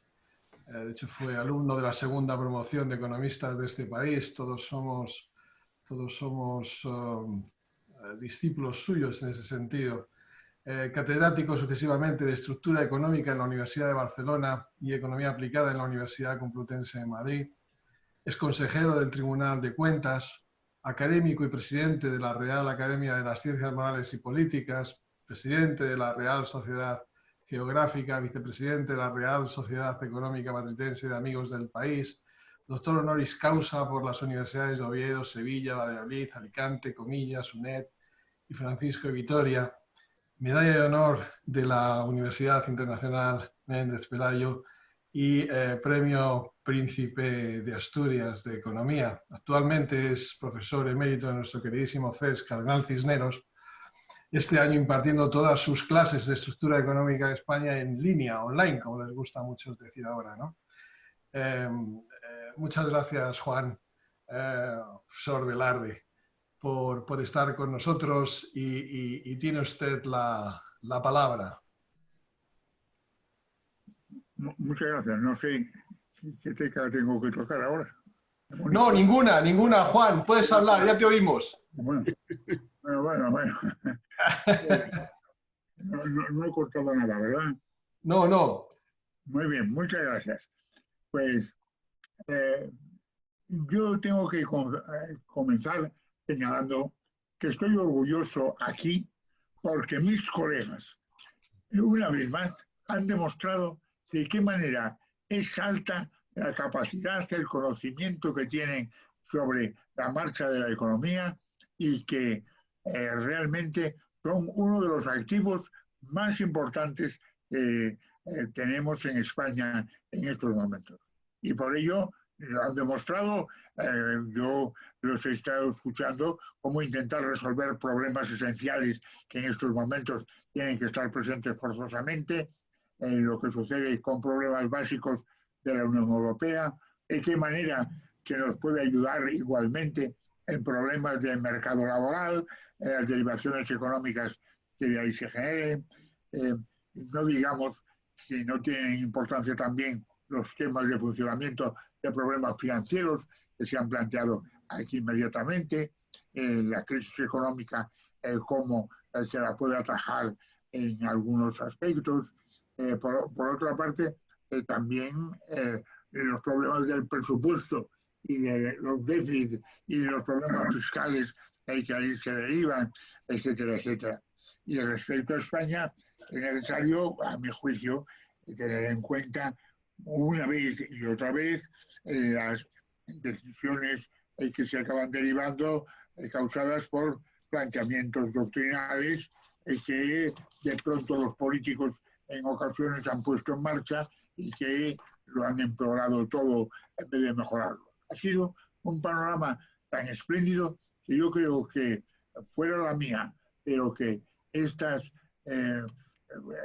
intervenciones que han tenido lugar hoy aquí en esta mesa redonda, yo creo que merecería la pena que no se perdiesen y que se divulgasen. Esto es algo fundamental.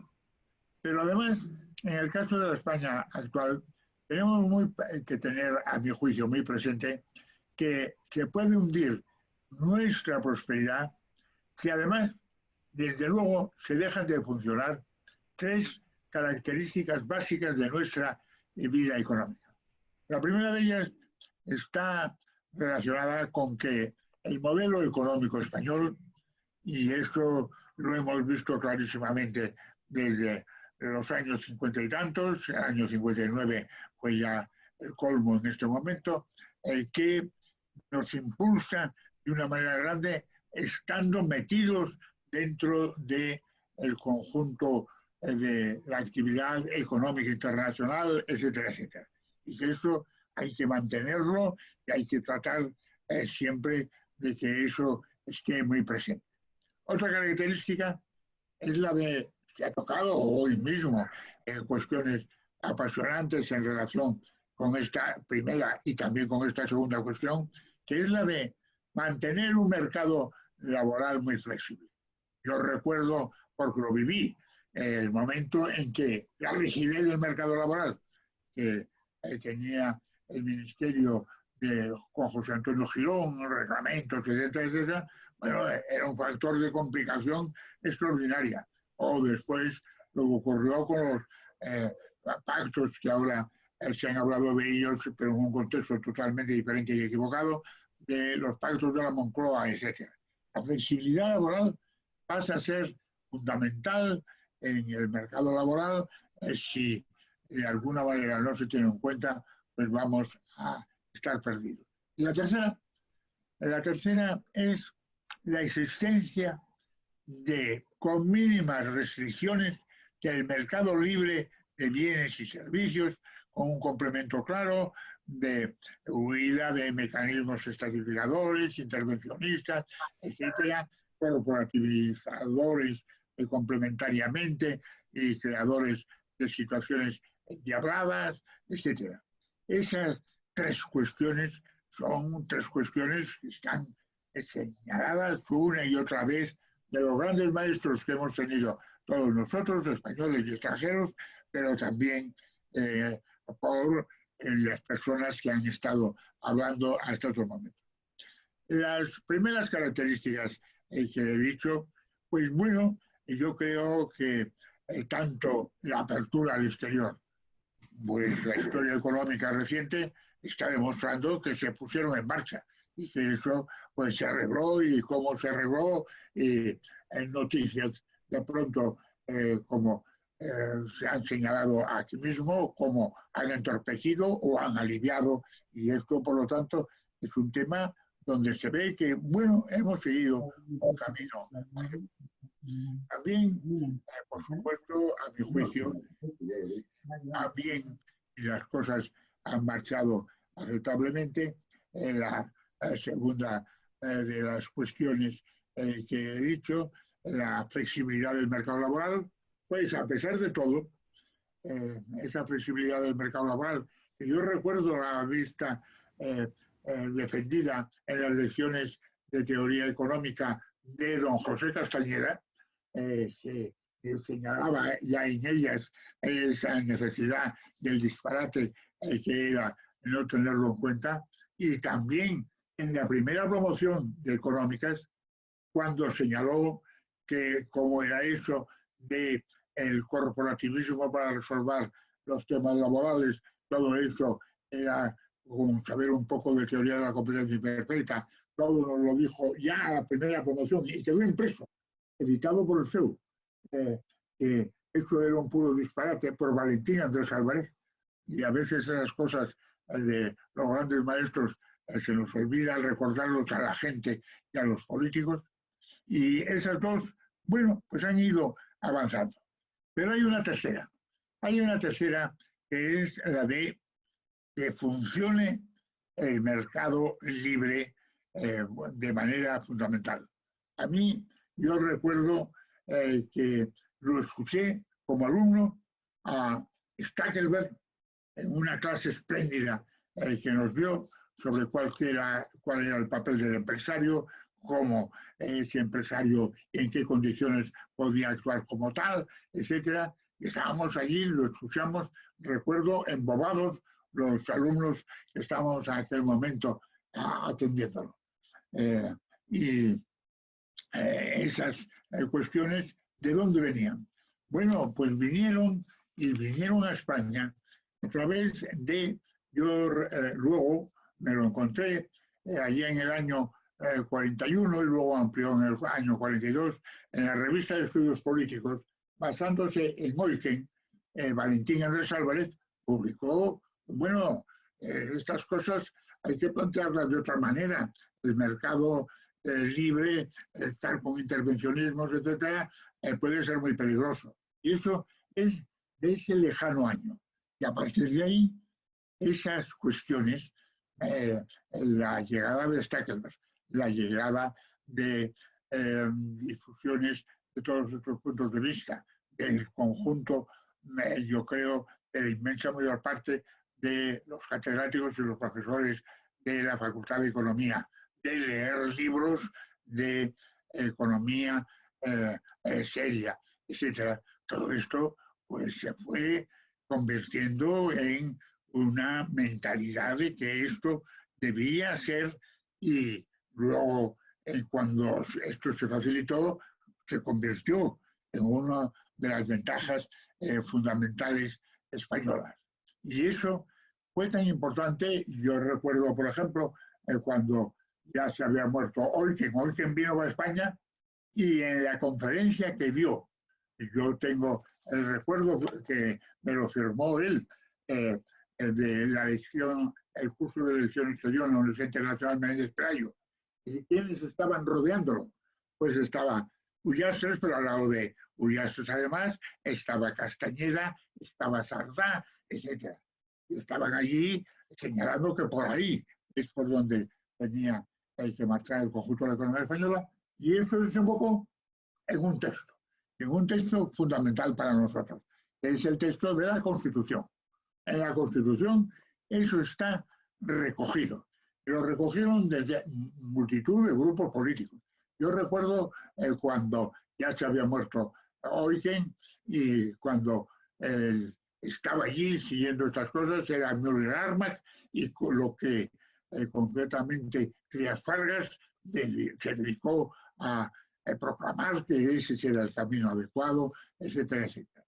Todo esto constituyó algo fundamental para nuestra Constitución.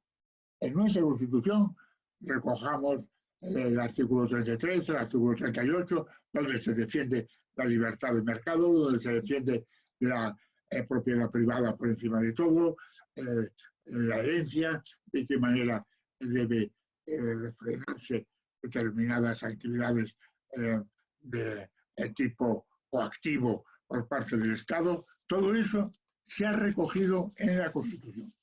Y aquí que de pronto ha surgido, bueno, ante la sorpresa, que, bueno, la Constitución hay que cambiarla. Eso, de pronto, toda una serie de grupos políticos que en este momento, además, han pasado a ocupar puestos importantes dentro del actual gobierno, pues están defendiendo el cambio a la Constitución. Lo complican, además, señalando que eso es el camino a un cambio de la base del régimen político, de sustituir la monarquía por la república, etcétera, etcétera. Todo esto que está en la Constitución y está muy aclarado, en la Constitución de 1978, todo eso pues pasa a ser una cuestión que pasa a ser fundamental. Hay que derrocar eso, porque eso es lo que nos permite alterar ese conjunto de libertad económica. Eso es absolutamente intolerable. Y ahí se está, y ahí se ha planteado.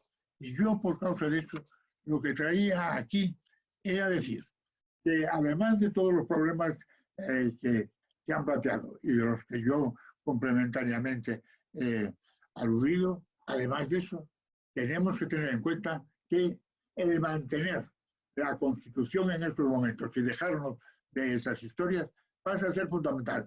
Mantener toda la Constitución, porque cuando nos metamos en una alteración de la Constitución, puede ser que ahí se encuentre ya la base definitivamente para eliminar esos artículos, esas circunstancias, etcétera, porque, vuelvo a decir, grupos políticos que están en este momento ocupando puestos gubernamentales, pues están sosteniendo esto en documentos, en libros, etcétera, que yo he manejado. Por eso yo me atrevo, estoy entre amigos, a concluir mi intervención con algo que recuerdo que yo escuché y que me obligaron a participar en él, en la escuela pública de la Villa Asturiana, donde yo nací, allá en la lejanía, porque yo soy el viejecito del grupo, en el curso 1934-35, donde teníamos que cantar al término de la jornada en la escuela, entre otras cosas, el himno de Riego, donde decía Constitución a muerte, cartuchos al fusil. Pues yo ahora lo redacto así: Constitución a muerte, pues críticas a mil. Yo creo que ese es un papel que tenemos que tener los economistas en este momento. Nada más, y quedo a disposición de todos ustedes. Muchísimas gracias, profesor Velarde. Siempre un placer escucharle. Bueno, ahora tenemos unos minutos. Se ha alargado esto más de lo que pensaba, porque por mi torpeza, fundamentalmente, con esta herramienta. Creía que la tenía un poco más dominada y hemos tardado un poco más en empezar. Pero ahora no querría cerrar la reunión sin dar la posibilidad a la audiencia de que formulara algunas preguntas. Simplemente yo creo que presionando en la barra espaciadora se activa automáticamente el micrófono de la persona que quiera preguntar y pregunta en voz alta.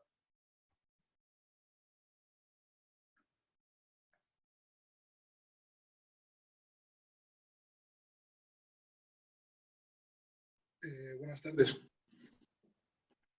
Buenas tardes, Antonio. Yo quería preguntarle al profesor Pascual, perdón que no me he quedado con el apellido, que si nos podía... ¿Perdón? Pascual Fernández. Ah, gracias. Si nos podía decir dónde puede salir el artículo que va a salir, que le van a publicar próximamente. Y si podía ahondar un poco en lo del sector de la construcción, en esa caída que él ha previsto del 26%, que me ha parecido espectacular. O sea, y mucho más pesimista de lo que yo esperaba, la verdad. Muchas gracias, Antonio. Bueno, me han dicho que se va a publicar mañana en El Confidencial, en la parte de opinión. Se iba a publicar hoy, pero parece ser que ahora, bueno, fue lo que me dijeron inicialmente, antes de ir cuando lo mandé, pero me han dicho que hoy tenía muchos temas y que finalmente lo van a publicar mañana.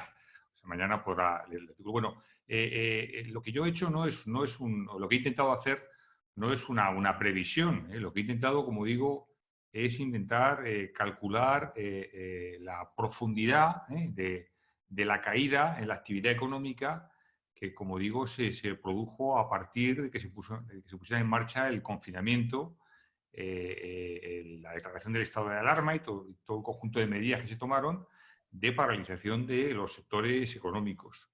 Y el método de cálculo es muy sencillo, en esencia es muy fácil. O sea, lo que viene a decir es, bueno, si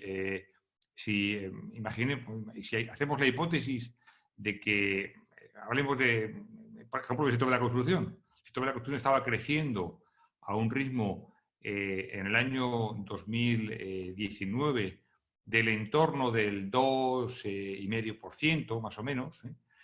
Bueno, pues ese ritmo se mantuvo durante los 75 primeros días del mes de marzo, y finalmente el mes de marzo no, del primer trimestre, durante el mes de enero, febrero y los 15 primeros días del mes de marzo. Siguió creciendo a ese ritmo, como digo, en torno al 2,5%. Y finalmente el conjunto del trimestre creció en términos interanuales, que es como yo creo que este análisis hay que hacerlo, porque este análisis hecho en tasas de crecimiento trimestre sobre trimestre, bueno, sabemos que hay muchos efectos que afectan a esta cuestión que no permiten analizarlo con detalle. Bueno, pues, como digo, si finalmente el conjunto del trimestre cayó el 9%, pues ¿cuál tuvo que ser la caída en esa quincena para que esos números encajen, ¿no? Esa es la reflexión. Tengo seguridad de que a lo largo de los 75 primeros días del trimestre el sector siguió creciendo a ese ritmo. No tengo ninguna garantía de que esto fuera así. Evidentemente, bueno, mirando los pocos indicadores económicos que hay de enero y febrero, pues hay alguna información que se puede ver. En principio parece que no cayó de manera significativa. Pero bueno, esto lo que da es un margen aproximadamente de valoración, insisto, de la profundidad de la caída en ese punto. Y un segundo punto que me parece que es relevante, que antes he comentado, desde mi punto de vista, digamos, este sería el suelo en la caída del crecimiento que se debería producir a lo largo del segundo trimestre del año 2020, y esperemos que a partir del tercer trimestre ya empecemos a remontar, aunque la cuestión no está ni mucho menos clara en este momento, pero confiemos que así sea, ¿no? Muchas gracias. Muchísimas gracias. ¿Alguna otra cuestión?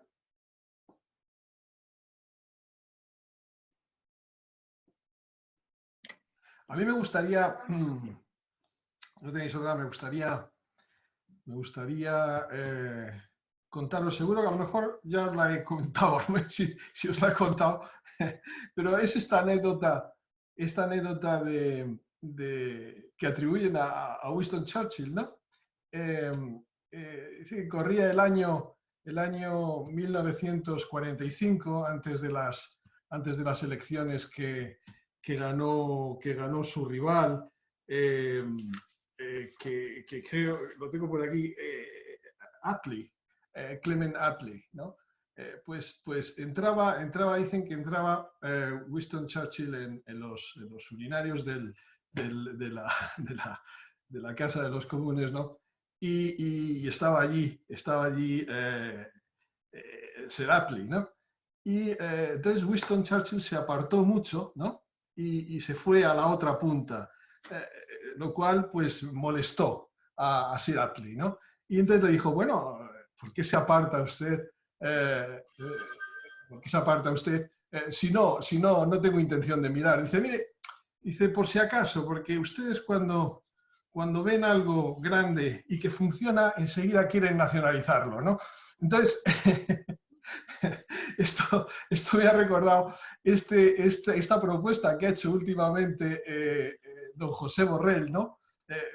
Ministro de que parte de la solución a esta crisis podría ir por la vía de nacionalizar empresas. ¿Qué les parece esa idea? No sé si alguno quiere contestar. Bueno, yo mismo, si quieres, pues vamos a ver, yo creo que es bastante... se puede interpretar de dos maneras, la benévola y la no benévola. Si lo hacemos de la manera benévola, a lo mejor lo que está planteando es una especie de entrada temporal en el capital de empresas. Alemania lo va a hacer con Lufthansa, los americanos lo hicieron en la crisis anterior con determinados bancos, luego ganaron dinero en la venta, etc. Esa sería la visión razonable.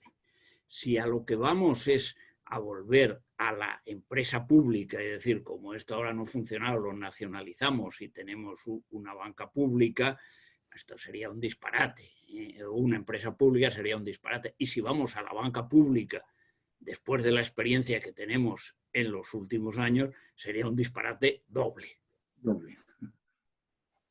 Sí, estoy de acuerdo también. ¿Alguna pregunta? ¿Puedo Sí, hablar? sí, claro, Juanjo. Sí. Vamos a ver, respecto al tema de la participación en el capital social de empresas, yo creo que como un planteamiento general para evitar situaciones de insolvencia significativas en muchas empresas europeas, para dar continuidad a la actividad económica en determinados momentos, podría estar bien. Pero claro, aquí hay un elemento importante y es que hay que garantizar que no se producen distorsiones de competencia y asimetrías en el mercado interior. Y este es un tema de cierta envergadura, claro, porque aquí España es reticente a estos temas, no tanto por el hecho de intervenir o nacionalizar, sino porque no tienen capacidad financiera para acometer nacionalizaciones, mientras que Francia o Alemania tienen capacidad suficiente para salvaguardar su tejido empresarial a través de participación en el capital de empresas importantes. El profesor Cabrillo acaba de citar Lufthansa. Italia lo ha hecho con Alitalia también, pero es que Francia lleva ya participando en capital público en empresas tan importantes como pueden ser Renault o Air France. Por lo tanto, desde una filosofía genérica para evitar puntualmente situaciones de quiebra, me parece bien, pero cuidado, no confundamos esto con una situación que permita por la puerta de atrás introducir ayudas de Estado que permitan distorsionar la competencia a nivel europeo. Y hay un segundo elemento que me preocupa mucho también, y es la posibilidad de que a través del capital público se puedan producir injerencias en la gestión de empresas nacionalizadas. Y a las pruebas me remito. Aquí en España hace poco, Red Eléctrica Española pues ha tenido un problema serio desde el punto de vista de la gestión como consecuencia de posibles injerencias a través del capital público. Por lo tanto, hay que tener mucho cuidado con ese tema, porque yo comparto con el profesor Cabrillo la idea de que a corto plazo, como fórmula de evitar insolvencias significativas, como forma de dar continuidad a la actividad económica de empresas estratégicas dentro de un país, me parece razonable. Pero no generalicemos el tema, porque podemos encontrarnos con serios problemas e ir hacia atrás en lo que es el ámbito de competencia dentro de la Unión Europea. Yo particularmente tengo que decir que sería peligrosísimo empezar cualquier cosa de estas termina como termina. Así empezó el italiano y luego fueron copiados todos. No, señor, que se arregle el sector privado y que la otra cosa es que obligue el sector privado a que esté funcionando bien la economía, a que se abran las fronteras internacionales, a que la ciencia y la tecnología avancen adecuadamente, por supuesto, pero nacionalización ninguna. La experiencia española es tan mala como la que hemos tenido con el proteccionismo. También protegidos un poquito, etcétera, etcétera, y vamos adelante. Bueno, ¿cómo hemos acabado como consecuencia de eso? Ahora, con lo otro, pues sería lo mismo. Nada. El mundo empresarial que adelante y que cuando sea erróneo su actitud, pues que lo sea. Es que, de todas maneras, el conjunto de la política económica que procure que sea lo más eficaz posible la acción empresarial, por supuesto, eliminar toda una serie de cuestiones, sí, pero que el Estado intervenga ahí, interviene siempre mal. No hay... me estoy refiriendo no que el Estado no intervenga en determinados momentos, no en las empresas de ninguna manera. Yo, en cambio, siempre he defendido la estratificación del Banco de España, que el Banco de España fuera privado para montar tingrados, etcétera, etcétera, como banco público y único. No, eso es de ninguna manera. Pero lo que debe intervenir el Estado es ustedes ganen dinero y ustedes avancen en lo que puedan, pero yo soy el comprometido para dejarles que la competencia sea lo mejor y más perfecta posible, y estando en Europa además, pues mejor todavía. Y obligar a los europeos a que vayan por ahí. Muchas gracias, Juan. Estando de acuerdo con lo que habéis comentado desde un punto de vista general, sí me gustaría comentar algo que creo que es también bastante relevante en los esfuerzos que están haciendo los gobiernos para reactivar la actividad económica en los diferentes países. Es evidente que el shock que se está produciendo sobre la economía es simétrico en todos los países, con algún pequeño matiz, ¿no? Las caídas en el crecimiento económico pues, son un poquito más altas, un poquito más bajas, pero no hay demasiadas diferencias.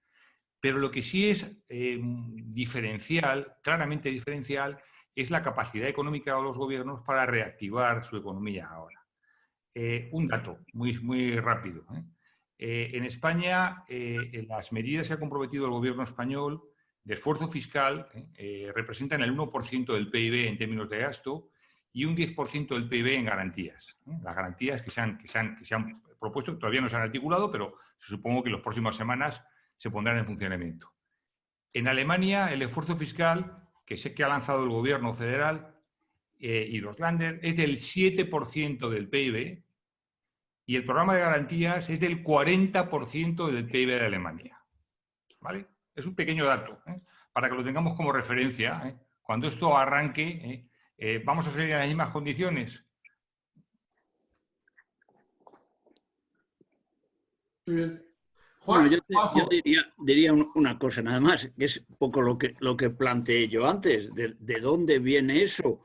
Pues que Alemania ha bajado su deuda pública de manera notable y ha cerrado presupuestos con superávit en los últimos 4 años y nosotros no. Nosotros hemos tenido déficit y seguimos con una deuda por encima del 95% del PIB, pasará al 100% muy pronto. Claro, partimos de una situación mucho peor, pero por la culpa es nuestra. Si me permitís un segundo respecto a lo que ha dicho Pascual, es que ha dicho una cosa muy importante, y es el hecho de que hay que tener mucho cuidado con la monitorización y evaluación de los riesgos fiscales, porque no todas las medidas que se van a adoptar van a tener un efecto inmediato sobre el déficit y la deuda pública, sino que van a tener un efecto a lo largo de un periodo temporal largo. Y yo creo que el ejemplo lo ha puesto él. Los avales de la administración se van a mantener a lo largo del periodo de amortización de los préstamos concedidos. Por lo que, aunque los costes inmediatos no van a existir, pueden a futuro, en un plazo medio, condicionar las cuentas públicas si las empresas beneficiarias de esos avales, de ese instrumento, no cumplen con sus obligaciones financieras. Y por lo tanto, cuidado con ese tipo de medidas, porque es verdad que se están apoyando en muchas de ellas, muchas de estas medidas, la salida de la crisis, pero que van a tener unos efectos a largo plazo que ahora mismo no podemos estimar. Bien. Yo tengo una pregunta. Sí. Sí, mira, estoy de acuerdo con el profesor Juan José Rubio en cuanto a que las empresas es un papel fundamental que tienen para la hora de repartir esfuerzos en el tema fiscal, sobre todo el tema de los ajustes fiscales. Me gustaría saber si alguno de los ponentes tiene idea de si a nivel europeo se van a tomar alguna medida con lo de los paraísos fiscales, y en cuanto a la tributación de las grandes multinacionales tipo Amazon, en cuanto a que tributen en aquellos países donde facturan. Muchas gracias.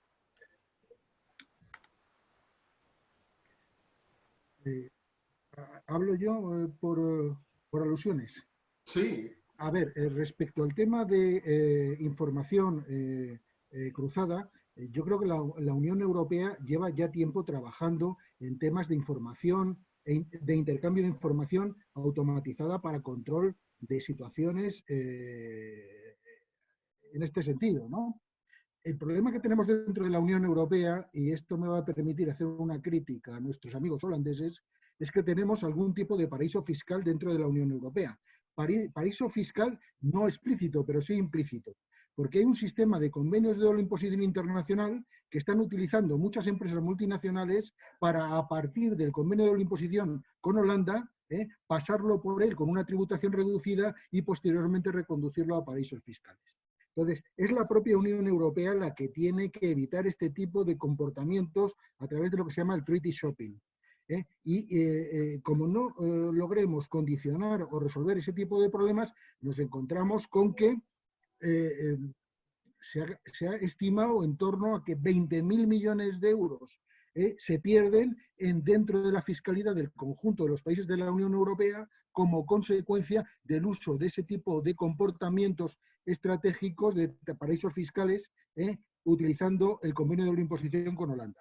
Entonces, ese tipo de cuestiones hay que resolverlas dentro de la Unión Europea y hay que ponerlas de manifiesto también cuando los holandeses no son de alguna manera solidarios con las propuestas de financiación a los países del sur. España está perdiendo del orden de 2.000 millones de euros como consecuencia de esos procedimientos de triangulación de operaciones internacionales a través del convenio de doble imposición con Holanda. Sí, por eso precisamente lo decía, por eso precisamente lo comentaba, que si se va a tomar alguna medida, vale que ya se sabe, pero a nivel de Europa, ¿se va a tomar alguna medida? ¿Se tiene previsto eso? Y el tema de la tributación fiscal también, ¿sabéis si me lo puede aclarar? Muchas gracias. A ver, respecto al tema es muy difícil poner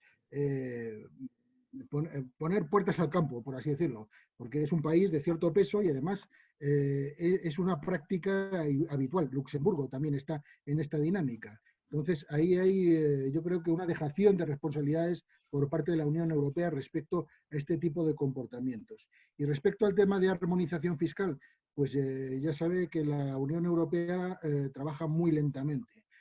Armonización fiscal en el ámbito de la imposición indirecta se ha avanzado bastante por razones de mercado interior común, pero en el ámbito de la imposición directa muy poca. Sí es cierto que ha habido una cierta armonización de facto por aproximación de los sistemas tributarios de todos los países, porque la competencia fiscal ha generado una cierta homogeneización de los sistemas tributarios, pero no hay una política normativa de armonización fiscal en el ámbito de la imposición directa. Y hay que avanzar mucho, por ejemplo, en el tratamiento de lo que es la fiscalidad de las multinacionales. Muchas gracias, muy amable. Bueno, disculpadme, pero es que son las 8:05 y tenemos que clausurar esto. Se nos ha ido un poco el tiempo. Ha sido un verdadero placer escucharos a todos vosotros. Os dejo con nuestro director, el profesor Raúl Canosa, director de nuestro centro, del Cardenal Cisneros, catedrático de Derecho Constitucional de la Universidad Complutense, Y bueno, Raúl, si tienes el tiempo que estimes oportuno, por supuesto, cuando tú quieras. Vamos a ver, precisamente porque, como has dicho, soy catedrático de Derecho, no tendría nada que decir, salvo que el derecho puede contribuir a alimentar los conflictos económicos o incluso a provocarlos. La sentencia del Tribunal Constitucional Alemán, que recientemente ha visto la luz, pues digamos que no crea una enorme ilusión y concita ese fantasma, ese conflicto jurídico fundamental entre principio de supremacía constitucional y principio de primacía del derecho comunitario, sobre el que se funda una política económica común. Así que veremos, como antes comentaba con Juanjo, esto puede ser verdaderamente, y también lo ha dicho algunos ponentes, una catástrofe. Y por supuesto he saltado de la silla, seguramente ustedes estaban observando, me lo habrán visto, cuando el profesor Velarde defendía la Constitución con uñas y dientes. Es verdad, profesor Velarde, que como también es conocido, el problema del derecho es que puede ser interpretado, y ese es una de las vías, de las posibilidades a través de las cuales a lo mejor el derecho no contribuye a la resolución de los problemas económicos. Yo espero que sí, en la línea que usted está sugiriendo. No me queda sino clausurar el acto agradeciendo nuevamente a los ponentes su generosidad, también a todos ustedes, los asistentes, también a quienes han preguntado y, por supuesto, a quienes han escuchado atentamente. A todos, muchísimas gracias y hasta la próxima. Muchísimas gracias a todos. Cardenal Cisneros, en marcha.